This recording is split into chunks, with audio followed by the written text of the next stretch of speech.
Olá! Na disciplina de Enfermagem e Saúde Pública, o tema da aula é História da Política de Saúde no Brasil.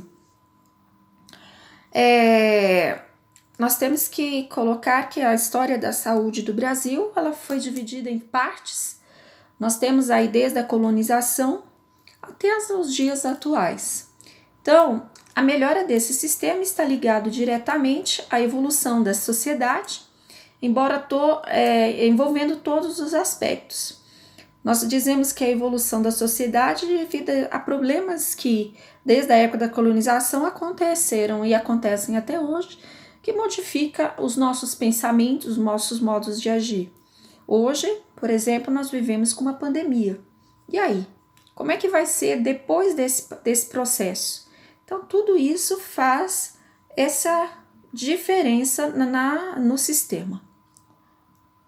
No Brasil, a evolução aconteceu relacionada à estrutura social, política e econômica de cada época. Hoje nós podemos até dizer que a evolução acontece, né?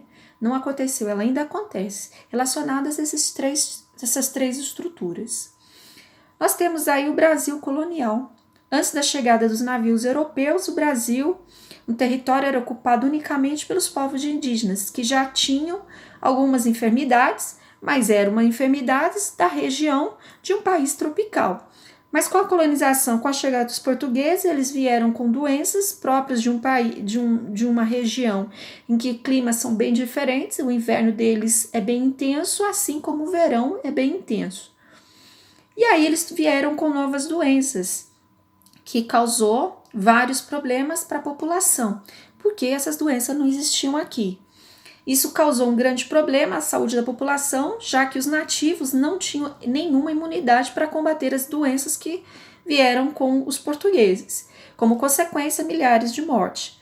Mas para os portugueses não era interessante o tratamento, porque o Brasil era apenas uma região de comércio, ou seja, para retirar a riqueza daqui e levar para Portugal. E aí nós temos o Brasil República. Não havia infraestrutura e quem precisava buscar auxílio geralmente recorria aos pajes, os curandeiros, os boticários, que eram pessoas viajantes que faziam preparos com ervas e entregavam para as pessoas como forma de cura ou até de tratamento. E não havia qualquer tipo de planejamento público. Após a proclamação da República, foi feita pelos militares em 1889, é iniciado o período republicano, vivenciando até os dias atuais no Brasil. No momento imediato após o fim do Império, ou seja, acabou a proclamação da República, surgiu uma organização política conhecida como República Velha, que durou até 1930. Nesse período inicial de vivência do Brasil de república, agora com uma república, o aspecto mais importante era a chamada política do café com leite. Os governos e presidentes eram alternados, então tinha a época que era o estado de São Paulo, que era o maior produtor de café, e em outras épocas era Minas Gerais, que era o maior produtor de gado leiteiro do país, mantendo assim oligarquias agrárias e hegemonias sempre iguais. Então, esses dois estados os que dirigiam o Brasil. Um exemplo dessa situação ocorreu na cidade do Rio de Janeiro, que em 1900 estava infestada por patologias graves, como alta mortalidade de malária, varíola, febre amarela, dentre outras patologias que matavam milhares de pessoas. Por não haver saneamento e a riqueza toda está direcionada entre São Paulo e São Paulo e Minas Gerais, as outras regiões ficavam bem devastadas. Essa situação causada em grande parte pelas condições sanitárias e de higiene inadequadas, tinha repercussões tanto para a República, pela manutenção e disseminação de doenças, como também para a economia nacional. Por quê? Começou-se a ter medo de chegar até o Brasil. Os navios começaram a ter medo de pararem aqui no Brasil, de embarcar no Brasil. Visto que, com medo da infestação, muitos navios vindos de países europeus evitavam atracar no Rio de Janeiro e em Santos, causando assim perdas nas vendas e exportação de produtos. Lembrando que uma das mudanças que teve na saúde, exatamente o fator econômico. Visto que hoje, por exemplo, nós estamos na pandemia, qual uma das coisas que mais tem se falado? O fator econômico. Quanto que isso vai ser prejudicial à economia do país.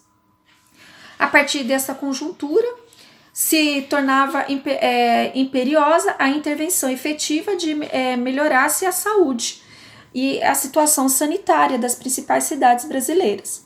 Para isso, então, o presidente da República, que era o senhor Rodrigo Alves, nomeou Oswaldo Cruz, que era na época um médico sanitarista formado pelo Instituto Pasteur da França, para ser o diretor do recém-criado Departamento Nacional de Saúde Pública, que é o DNSP. Essa instituição tinha como grande função acabar com a epidemia da febre amarela, da malária, da peste, que assolava a cidade do Rio de Janeiro. E era a cidade que na época mais tinha esse problema, embora outras regiões também tivessem. Mas o Rio de Janeiro, por ser um local com porto, era o local que estava mais causando problemas. Para alcançar o objetivo, esse departamento começou uma série de medidas sanitárias na capital carioca com a derrubada dos cortiços, organizações de espaços urbanos e começou a fazer higiene na cidade. A atuação surgiu no Brasil como modelo de campanhas sanitárias para combater as epidemias urbanas e rurais. Aí surgiu nessa época a polícia médica, pela força, coerção e obrigatoriedade como se implantava o sistema. Essa imposição sanitária, no auge de 1954, foi chamada da Revolta da Vacina, que nessa época passou-se a ser obrigado a tomar a vacina. Mas aí, por ser obrigatório, trouxe um problema muito grande para a população, uma inconformidade, e principalmente para as mulheres que tinham que ficar expostas a expor o braço. Isso era considerado uma vergonha para as mulheres da sociedade. Em decorrência dessa insatisfação geral, a população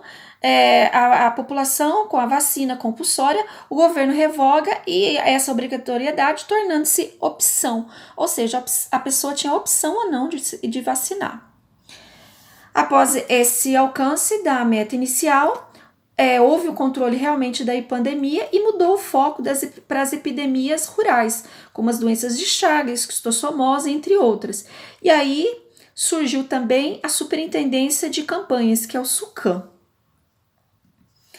Além das melhorias e inovações, a saúde, outro importante a melhora na sociedade da República Velha foi a Previdência Social, que foi o surgimento, foi através de uma forma passiva, mas surgiu a partir de duas greves, que foi em 1917 e 1919, com os trabalhadores reivindicando melhorias de trabalho. E aí nós temos o Brasil atual. Foi criado o Ministério da Saúde em 1953 e nós temos o surgimento da Conferência Nacional de Saúde também. Nós temos a ditadura e a saúde sofreu cortes orçamentais e muitas doenças voltaram a se intensificar. Foi um grande problema que surgiu. Aí, em 1970, apenas com 1% do orçamento da União era destinado à saúde. Aí surgiu o movimento sanitarista, formado por profissionais e políticos, e eles discutiam as mudanças sanitárias da saúde pública. E aí, com a 8ª Conferência e a Constituição, nós temos hoje a saúde atual do Brasil, ok? Espero vocês no próximo vídeo.